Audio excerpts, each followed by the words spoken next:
আমরা হস্তক্ষেপ না করলে 2 মাসের মধ্যেই ইরান পারমাণবিক শক্তিধর হয়ে যেত। আমি বিশ্বাস করি মধ্যপ্রাচ্যে এখন শান্তি প্রতিষ্ঠিত হয়েছে।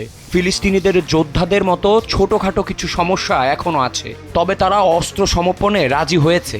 ছোটবেলা থেকেই যাদের হাতে অস্ত্র থাকে তাদের জন্য তা ত্যাগ করা সহজ নয়, তবুও তারা প্রতিশ্রুতি দিয়েছে যা তাদের পালন করতে হবে। আগামী কয়েকদিন বা বড়জোর 3 সপ্তাহের মধ্যে আমরা বুঝতে পারবো তারা কথা রাখছে কিনা। যদি না রাখে তবে তাদের দ্রুতই নিশ্চিহ্ন করে দেওয়া হবে। তবে এগুলো ছোটখাটো বিচ্ছিন্ন ঘটনা মাত্র। মোটের ওপর মধ্যপ্রাচ্য এখন শান্ত। আমরা যদি ইরানকে না থামাতাম তবে সৌদি আরব, কাতার ও আমিরাতের মতো দেশগুলো কখনোই কোনো শান্তি চুক্তিতে সই করার সাহস পেত না, কারণ ইরানের পারমাণবিক অস্ত্রের এক কালো ছায়া তাদের তাড়া করে ফিরছিল।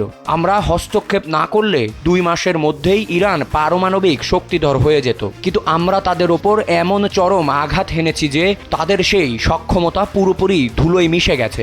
জেরেড ও স্টিভ, সত্যি বলতে আমরা ওই পদক্ষেপ না নিলে শান্তির কোনো সম্ভাবনাই ছিল না। এই দেশগুলো ইরানকে চরম ভয় পেত। দীর্ঘ সময় ধরে ইরান ছিল মধ্যপ্রাচ্যের ত্রাস, কিন্তু আজ তারা সেই অবস্থানে নেই।